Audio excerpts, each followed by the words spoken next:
Video பார்க்குற எல்லாருக்கும் வணக்கம் நண்பா. என்கிட்ட நிறைய பேர் கேட்குற கேள்வி என்னென்னா, பாசின் பெர்லியத்தோடைய டேட் அண்ட் டைம் என்ன அப்படின்னு சொல்லிட்டு. வழக்கமாக ஒவ்வொரு பேப்பருடைய டேட் அண்ட் டைமை பற்றி சொல்லுவேன். பட் ஆனால் பாசின் பெர்லியோடைய டேட் அண்ட் டைம் எனக்கு ரொம்பவே குழப்பமாக இருந்தது. சரி, எப்படியோ ஓரளவுக்கு அனலைஸ் பண்ணி நான் உங்களுக்காக தெரியப்படுத்துகிறேன். முதல்ல நம்ம சேனலுக்கு வந்திருக்கீங்களா, மறக்காமல் சப்ஸ்கிரைப் பண்ணி பெல் ஐக்கானை கிளிக் பண்ணி வச்சுக்கோங்க. தினமும் போடுற ரெஸ்லிங் செய்களை தமிழ் மொழியில் தெரிஞ்சுக்கோங்க. முதலாவது, இந்த பாசின் பெர்லினை பொறுத்த வரைக்கும் ஆகஸ்ட் 31 தான் பார்த்தீங்கன்னா டெலிகாஸ்ட் பண்ணுறாங்க. அவங்க ஐரோப்பா கண்டத்தில் பெர்லியத்தில் நடத்துகிறாங்க.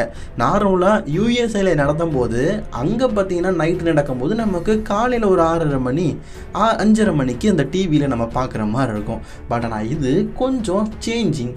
ஆகஸ்ட் 31 11:30 மணிக்கு தான் பார்த்தீங்கன்னா நம்ம பார்க்க முடியுமா. ஸோ இதில் தான் எனக்கு குழப்பம் ஏற்பட்டது. டபிள்யூடபிள்யூடைய அஃபிஷியல் இன்ஸ்டாகிராமில் இந்தியா பேஜில் என்ன சொல்லியிருக்கிறாங்கன்னா 10:30க்கு ஸ்டார்ட் ஆகும்னு. பட் ஆனால் 11:30 மணிக்கு தான் ப்ரீமியம் ஸ்டார்ட் ஆகும்னு சொல்லியிருக்கிறாங்க. அதுக்கப்புறம் தான் எனக்கு விடை தெரிந்தது. 10:30 கிக் ஆஃப் ஆரம்பிக்கும், 11:30 தான் மெயின் ஷோ ஆரம்பிக்கும் அப்படிங்கிறது தெரிஞ்சுது. ஸோ நீங்கள் 10:30க்கு பார்த்தீங்கன்னா மேட்சஸ் எதுவுமே பார்க்க முடியாது. பட் ஆனால் பாசின் பெர்லியம் நடந்துக்கிட்டு தான் இருக்கும். கிக் ஆஃபில் மேபி ஒரு சில மேட்சஸ் நடந்தால் அதை பார்க்கலாம். மற்றபடி பேசிக்கிட்டு இருப்பாங்க, மேட்சுக்கான ப்ரொமோஷனை ஏற்றிட்டு இருப்பாங்க. 11:30 கிட்டத்தட்ட ஒரு 2 மணி வரைக்கும் பார்த்தீங்கன்னா இந்த பாசின் பெர்லியம் நடக்கிறதுக்கு வாய்ப்பு இருக்குது. இரவு நேரத்தில் நிறைய பேர் மேட்சஸ் பார்ப்பீங்கன்னு நினைக்கிறேன். ஏன்னா 11:30 அப்படிங்கிறது சில பேர் 1 மணிக்கு தான் 2 மணிக்கு தான் தூங்குவாங்க. அதுக்கு மேலே நடத்தினா தான் சில பேருக்கு பார்க்க முடியாது.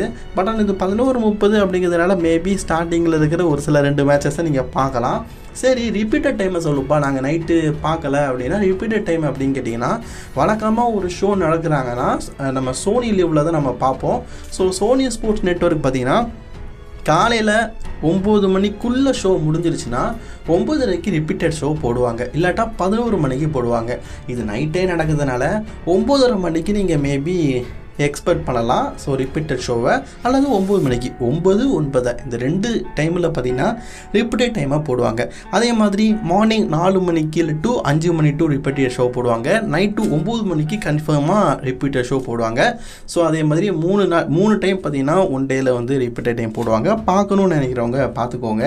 ஸோ அது மட்டும் இல்லாமல் எதுலலாம் பார்க்கலாம் அப்படின்னு கேட்டிங்கன்னா, நீங்கள் ஜியோ டிவி வச்சுருந்தீங்கன்னா அஃபிஷியலி ரெசல்மேனியா டைம்லலாம் ஜியோ டிவியில் பார்க்க முடியாது. பட் ஆனால் இப்போ நீங்கள் பார்க்கலாம். சோனி டிவியில் நீங்கள் 299க்கு ப்ரீமியம் எடுத்துருந்தீங்கன்னா அதில் கூட நீங்கள் பார்க்கலாம். இல்லைப்பா என்கிட்ட ஆப்பே இல்லை, வெப்சைட்டில் பார்க்க முடியுமான்னு கேட்டிங்கன்னா watchprowrestling.com அப்படிங்கிறத நான் சொன்னதை அப்படியே கூகுள் எடுங்க, ஓப்பன் ஆகும். உள்ளே போனோன்னே அந்த பேப்பரி வரும். இப்போ ராஸ் மேட்டோ நடந்து முடிஞ்சது எது வேணாலும் நீங்கள் ஃபுல் ஷோ ஹைலைட் எல்லாமே பார்க்கலாம்.